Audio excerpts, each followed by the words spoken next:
राधे राधे महाराज जी। महाराज जी, मन को सदा प्रसन्न रखने के लिए क्या उपाय करना चाहिए? तब लगी कुशल न जीव कहूँ, सपने हूँ मन विश्राम। जब लगी भजत न राम को, शोक धाम तजी काम।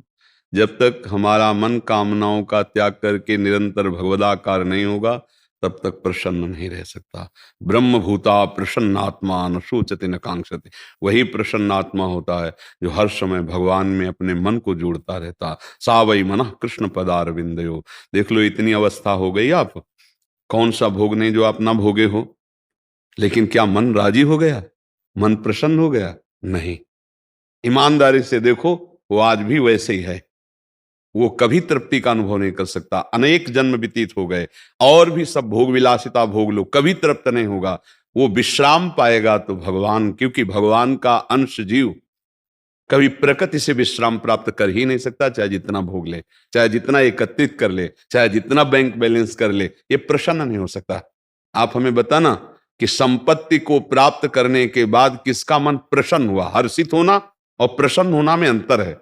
हर्षित होगे तो शोकित होना पड़ेगा, लेकिन प्रसन्नता ये द्वंद्वातीत है, भगवदाकार है। आपने प्रसन्नता शब्द का, ये केवल भगवान के चिंतन से ही होगा, ना बैंक बैलेंस से होगा, ना नाना प्रकार की भोग विलासिता से होगा। अशांति बढ़ती जाएगी जितना बैंक बैलेंस बढ़ेगा और जितना भोग बढ़ेगा। शांति नहीं बढ़ सकती, देख लेना।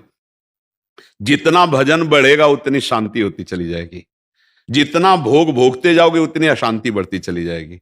आप खुद अनुभव करके देख लीजिए। तो शांति प्राप्त करने के लिए, प्रसन्नता प्राप्त करने के लिए अपने कर्तव्य का धर्म पूर्वक पालन करते हुए नाम जप किया जाए। कोई भी गंदा आहार, गंदा पेय ना पिया जाए, नहीं तो मन थोड़ी देर के लिए बेहोश होता है उस प्रमाद स्थिति में, तो उसी को तुम आनंद मान लेते हो। अभी आनंद जाना कहाँ? होश में चैतन्य होते हुए भी बेहोश रहना एक बड़ी अद्भुत स्थिति होती है, वो भगवान से प्राप्त होती है। आप भगवान के अंश हो, प्रकृति के अंश से आप कभी सुखी नहीं हो सकते हो।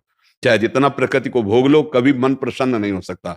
ऐसा लगता है कि एक चीज आज मन मांग रहा है, खा लें तो हम प्रसन्न हो जाएंगे, अगर ये हम भोग लें तो प्रसन्न हो जाएंगे। लेकिन जिसको तुमको सोच रहे हो कि भोग लें, उसको कोई भोग रहा है, लेकिन वो भी किसी और के लिए सोच रहा है।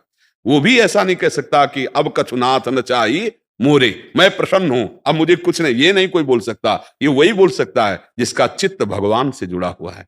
तो हमारी प्रार्थना है, नाम जप कीजिए, अपने कर्तव्य का पालन कीजिए। बार बार मन संसार में जो जा रहा है, वहां से हटा के प्रभु के चरणों में, प्रभु के नाम में लगाइए, तो ही मन प्रसन्न हो सकता है। हमें तो आज तक और कोई उपाय नहीं